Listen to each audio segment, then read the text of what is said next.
Yang tak sembahyang ini tergolong kepada orang-orang kafir, tapi kan ibu panggilan kafir, berani kawan-kawan. Ibu bahasa apa dunia? Woi kafir, aku berani kawan aja ibu, tak boleh berpulang. Jadi bapak-bapak ibu, marilah sama-sama kita sembahyang tak ada dan sembahyang bapak ibu. Apabila wanita kau, wanita dikhususkan oleh Allah, apabila ia menjalankan yang namanya sholat lima waktu, salah satu syarat untuk dia masuk surga telah didapatkan. Jadi itu salah satu syaratnya bapak dan ibu. Syarat yang kedua ialah menjalankan yang namanya puasa di bulan Ramadan. Sebagaimana firman Allah dalam Quran surah Al-Baqarah 183. A'udzu billahi minasyaitonir rajim. Bismillahirrahmanirrahim. Ya ayyuhalladzina amanu kutiba 'alaikumus shiyam kama kutiba 'alal ladzina min qablikum la'allakum tattaqun. Hai orang-orang yang beriman. Ingat orang-orang yang beriman. Jadi yang belum beriman mungkin kosong. Hai orang-orang yang beriman, diwajibkan atas kamu berpuasa sebagaimana diwajibkan atas orang-orang sebelum kamu agar kamu apa? Quran surat Al-Baqarah ayat 183. Sebelum kita yang namanya menjalankan puasa di bulan Ramadan, tentu kita harus tahu apa itu yang dimaksud dengan puasa. Puasa secara bahasa berarti menahan diri. Puasa secara istilah berarti menahan diri dari segala yang membatalkan puasa, mulai dari terbit fajar sampai tenggelamnya matahari. Puasa juga mengajarkan kita untuk menjadi lebih takwa kepada Allah Subhanahu wa Ta'ala. Karena di bulan puasa kita disilakan oleh Allah untuk memetik sebanyak-banyak amal. Karena bulan puasa adalah larang kita beramal. Apa yang kita berbuat, kegiatan yang kita lakukan akan dilipat-lipat gandakan oleh Allah Subhanahu wa Ta'ala. Karena bulan puasa adalah larang tempatnya kita beramal. Jadi bapak-bapak, ibu-ibu yang saya muliakan, tidak ada toko yang tidak berpuasa oleh bapak dan ibu, kecuali kalau memang ada unsur-unsur yang telah ditetapkan oleh Allah. Jadi itu yang kedua bapak dan ibu. Bapak dan ibu yang saya muliakan, menutup aurat. Sama-sama kita ketahui bapak-bapak, ibu-ibu, aurat wanita itu dimulai dari seluruh tubuh kecuali muka dan telapak tangan. Kok amperasun menutup itu saat dulu tak payah dulu.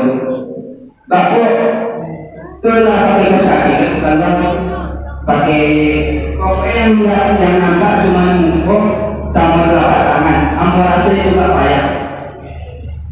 Apalagi tren-tren anak dari zaman ini bapak dan ibu.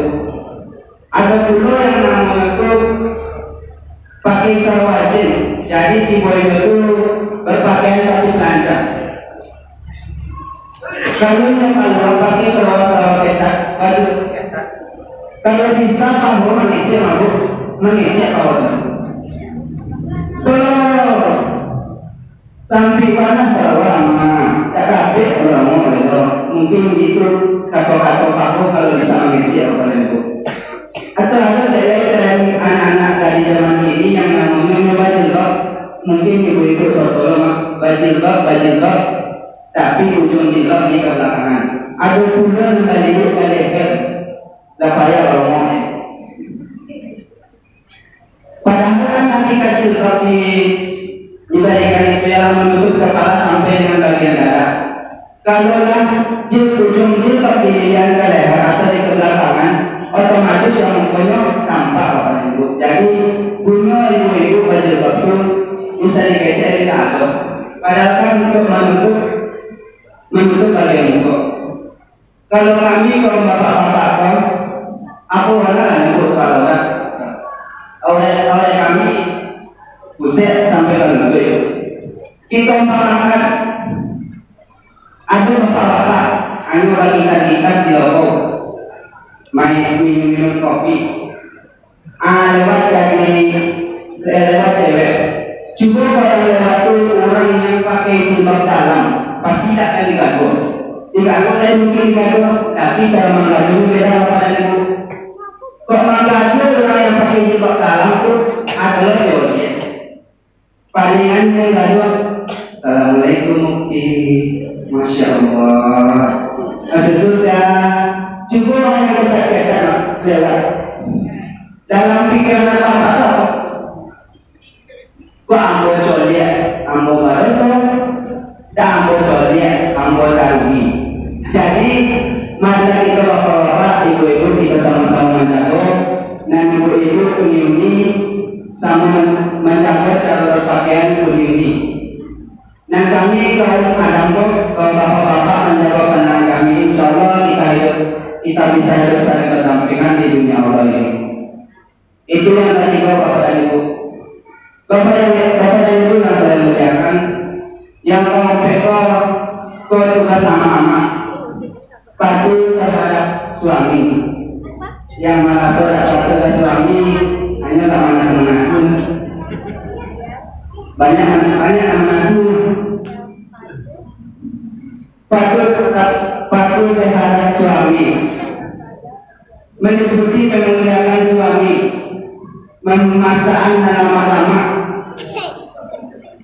mengiyakan perintahnya, mengiyakan larangannya selagi perintah dan larangannya tidak bertentangan dengan agama Islam. Ambo ingin saya Bapak dan Ibu patuh terhadap suami khusus untuk orang dan suami. Kaidah anak zaman kini, anak tadi zaman kini Bapak dan Ibu, paham boleh? Alun dinafkahi lapan kacaunya yang paling abang ikut cek jadi bang iya paling abang ikut cek jadi bang. Nah si laki-laki alun menafkahi, yang cewek alun menafkahi lapan dua kacaunya. Itu di zaman ini Bapak dan Ibu. Pelajaran lain zaman ini, mungkin di zaman bapak-bapak ibu-ibu mungkin belum ada. Zaman kami ini ada yang namanya alarm sahur. Jadi kalau ada anak tadi yang bola mungkin yang langsung atau itu karena yang punya baik. Alarm sahur itu ancak bunyi Bapak dan Ibu. Tak sama ke orang, tak sama ke salini mengumpul yang bunyi salini kan tahu Bapak dan Ibu dong. Kalau sama bunyi dia macam sahur yang bunyinya sahur, tak boleh itu bunyinya. Kalau bapak-bapak ibu-ibu nak ingin tahu bahwa bunyi alam sahur itu dia akan tahu saja. Kamu ada mungkin dalam masa itu. Bunyi alam sahur itu apa itu? Tak jago kasih tas kali ya. Dokter dengar ini dah pernah. Assalamualaikum. Ini kadang ada yang panggil mama papa itu. Assalamualaikum. Assalamualaikum Pak. Tidak kaya kau palai. Kesahur dah betul. Kesandarin mah. Lama bunyi Pak. Ambil dia lama langsung kan. Bapak dari zaman dulu atau zaman apa mungkin dia masih apa di aku di benda besar. Jadi berbeda zaman tapi kalau apa itu. Jadi itu yang ketiga Bapak dan Ibu. Yang keempat, tidak terasa juga sebentar. Ayo dulu kita ceramah habis. Jadi mungkin bukan ceramah Bobo yang sangat sikit Bapak dan Ibu, tapi Pak Abu lah, Pak dan Bobo yang melecet. Sudah juga mulai selalu kecil. Kali ini ikannya nggak sampai lepas banyak maaf, ambil akhiri, wabillahi